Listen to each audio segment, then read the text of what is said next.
ចាសួស្តីបងប្អូនទាំងអស់គ្នាជារួមទៅបងប្អូនទាំងអស់គ្នាប្រកាសជាមិនភ្លេចទេប្អូនស្រីតីដែលលក់ផ្កានៅគ្រីរុំមកទាំងសម្ដីតូនភ្លុនពីរសភាពរៀបសារស្ដាប់ហើយគួរឲ្យអាណិតស្រឡាញ់អ្នកណា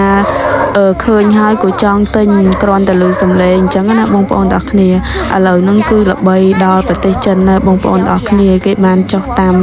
សារព័ត៌មានខាងចិនណាបងប្អូនទាំងអស់គ្នាគឺល្បីខ្លាំងមែនតើហ្មងអត់មានអីនិយាយក្រៅពីចូលរួមត្រេកអរដល់ប្អូនស្រីទេដែលបានល្បីល្បាញ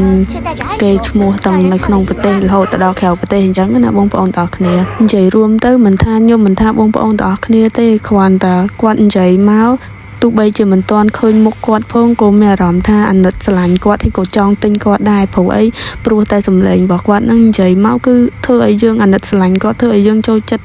សម្លេងគាត់នឹងហ្មងហើយបងប្អូនគិតមើលក្មេងស្រីទៅអាយុ4ឆ្នាំក្លាហានដើរលក់ផ្កានៅក្នុងចំណោមមនុស្សធំជាច្រើនបងប្អូនគិតមើលក្មេងស្រីទៅអាយុ4ឆ្នាំហើយគាត់ក្លាហានណាគាត់អត់ចេះខ្លាចគេហើយគាត់បានសម្ដីទៀតគាត់និយាយត្អូញត្អែធ្វើម៉េចឲ្យគេជួយទិញផ្ការបស់គាត់ជាពិសេសពាក្យត្រង់ថាអីយើយជួយទិញផ្កាខ្ញុំមួយអីអីយើយជួយទិញផ្កាខ្ញុំមួយ